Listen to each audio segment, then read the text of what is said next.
पहाड़ देखने हैं तो आप देखो चित्रकूट में, हरियाली देखने तो देखो कितने सुंदर मंदाकिनी जी बह रही, और हिमालय तो फिर हिमालय ही है, वहाँ तो सुंदरता की कहानी है। एक से एक हिम के पहाड़ भी हैं, एक से एक लताएं, वृक्ष, झरना, गंगोत्री, यमुनोत्री, नदियाँ, परम पावन। तो अपना देश जो है इसकी समानता कोई नहीं कर सकता, जहाँ की नदियाँ भी भगवान की प्राप्ति कराने की सामर्थ्य रखती है। ये बैठे बैठे ब्रह्मचर्य नहीं पचता, उसके लिए या तो सिद्धासन, पद्मासन। ब्रह्मचारी हो, बोले ब्रह्मचारी चश्मा लगा, ब्रह्मचारी ब्लड प्रेशर की गोलियां खा रहे, ब्रह्मचारी मच्छर नहीं उड़ रहे ऐसे, और ब्रह्मचारी लारबेरी नाम भले ब्रह्मचारी, भाई हमें तो नहीं पता कि ऐसा भी ब्रह्मचारी हो। ब्रह्मचारी मतलब ज्वलंत शक्ति।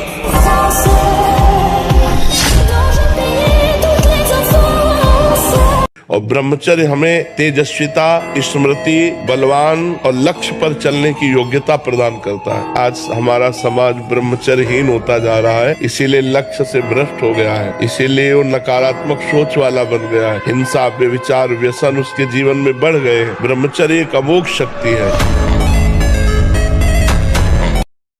आप शरीर पवित्र रख के देखो, 1 महीना झूठा मुंह मत रखना, शरीर पवित्र रखो और ब्रह्मचर्य रह के देखो, 1 महीने में आपको ऐसा लगेगा आप देवता। जब ब्रह्मचर्य रहा जाता है तो उसको सुविधा माया देती है ब्रह्मचर्य नष्ट करने की। ये बैठालना चाहिए। जैसे आप नियम लिए कि मैं आजीवन ब्रह्मचारी रहूंगा, तो आपको पक्की सुविधा एक समय आएगी कि आप आराम से भोग लीजिए, कोई निगेटिव नहीं, कोई नकारात्मक सोच भी नहीं आएगी, आप उसको स्वीकार करें, क्योंकि आपके व्रत को भंग करने के लिए माया ऐसी सुविधा देगी। विचलित होना हमारे जीवन में नहीं होना चाहिए। 1000 बार नाली में गिरेंगे फिर भी हम छाती ठोक के आगे बढ़ेंगे। ये मार्ग ऐसे थोड़ी है गिर गए, हल्ला मचाने वाला मार्ग नहीं है। हम सबसे कहते हैं व्यायाम, बिना शरीर को थकाए ब्रह्मचर्य को पचाया नहीं जा सकता। जैसे दंड बैठक, दौड़, भाग, व्यायाम किया, फिर आप भले गृहस्थ हो, फिर दिन भर कार्य करते रहो।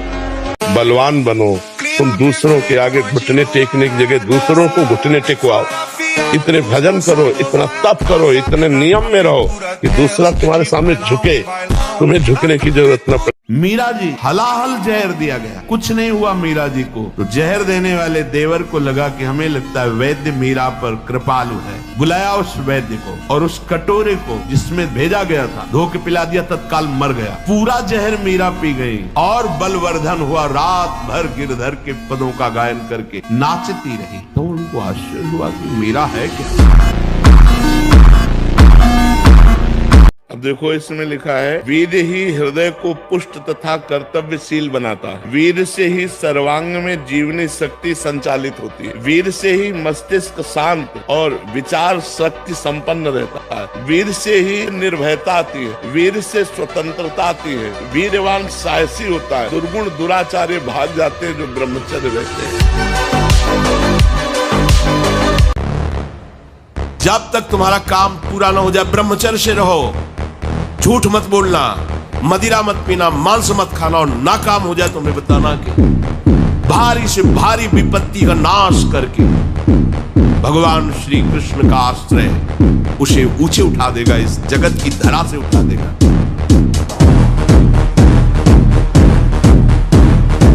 भूल हो गई, गलती हो गई अभी तक, आज से निश्चय करो। हमारे लिए तो प्रतिदिन नया जन्म है। आज हमारा नया जन्म समझो, सत्संग सुना तो सत्संग में हमारे नए जन्म का प्रादुर्भाव हुआ।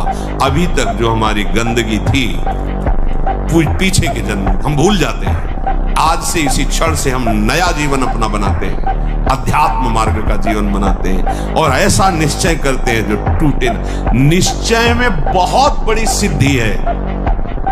आप मांस मत खाओ, मछली मत खाओ, तो कहते हैं हम बलहीन हो जाएंगे, तो इससे प्रमाण मिलेगा। लेकिन अगर आप ब्रह्मचर्य से हो, अध्यात्म में चलते हो, पवित्र आचरण करते हो, तो आप अपने से डबल वजन वाले को पटक सकते हो, क्योंकि आप में अध्यात्म बल है ना। हाँ, बहुत अच्छा लगा।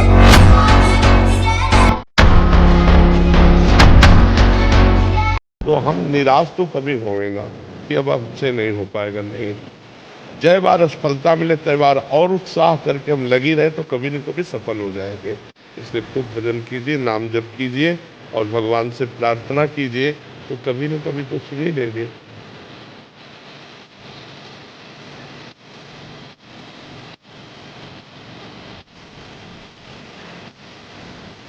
वाणी का ब्रह्मचर्य व्यर्थ का बकवास नहीं, भगवत चिंतन हितकर मधुकर वाणी। नेत्रेंद्रिय का ब्रह्मचर्य सब में भगवत भाव देखना, कहीं कोई काम आदि की चेष्टा को ना देखना। श्रवणेंद्रिय का भगवत चर्चा सुनना, शास्त्र चर्चा सुनना, व्यर्थ की बातें ना सुनना। ऐसे हर इंद्रिय का ब्रह्मचर्य हो जाएगा तो ब्रह्मचर्य का मतलब ब्रह्म में ही स्थित महापुरुष। सच्चा ब्रह्मचर्य का स्वरूप है ब्रह्म में स्थित महापुरुष, तो वहां पहुंचा देगा।